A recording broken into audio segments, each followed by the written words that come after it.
السلام علیکم ورحمۃ اللہ وبرکاتہ۔ میں امید کرتا ہوں کہ میرے تمام سبسکرائبر اور ویورز ٹھیک ہوں گے۔ عاشقان رسول کی پر اثر باتیں۔ الحمدللہ رب العالمین، والصلاة والسلام علی سید المرسلین، اما بعد فاعوذ باللہ من الشیطان الرجیم۔ عاشقان رسول کی پر اثر باتیں۔ بہاولپور، پنجاب، پاکستان کے مقیم اسلامی بھائی کے بیان کا لب لباب ہے کہ مشکوار مدنی ماحول سے وابستگی سے قبل میں ایک ماڈرن اور کلین شیو نوجوان تھا۔ بری صحبت کی نحوست نے حال سے بے حال کر دیا۔ فلموں ڈراموں کا نشہ منہ پڑ چکا تھا۔ میری گناہوں بھری زندگی میں مدنی انقلاب کچھ اس طرح برپا ہوا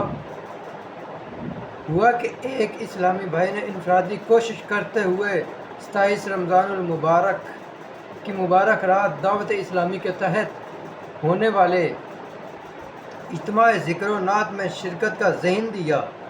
عاشقان رسول اسلامی بھائی کی بات دل پر اثر کر گئی اور میں گناہوں کا بار لیے 27ویں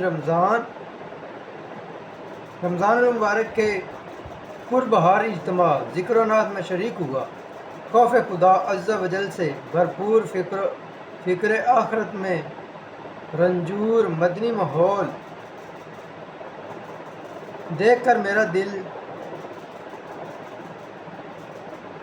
پیچین گیا۔ اجتماع میں ہونے والے بیان اور ذکر و دعا نے بدن پر لرزہ طاری کر دیا۔ میں نے اسی وقت گناہوں بھری زندگی سے توبہ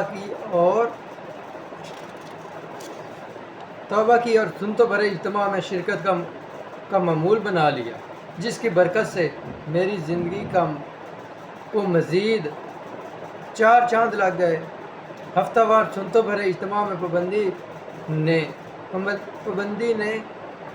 پابندی کرنے کی بدولت آخرت سنوارنے کے لیے سر پر امامہ شریف کا تاج اور چہرے پر سنت کے مطابق داڑھی سجا لی۔ یوں مشکبار مدنی ماحول کی برکتوں سے مجھے سنتوں بھری زندگی نصیب ہو گئی۔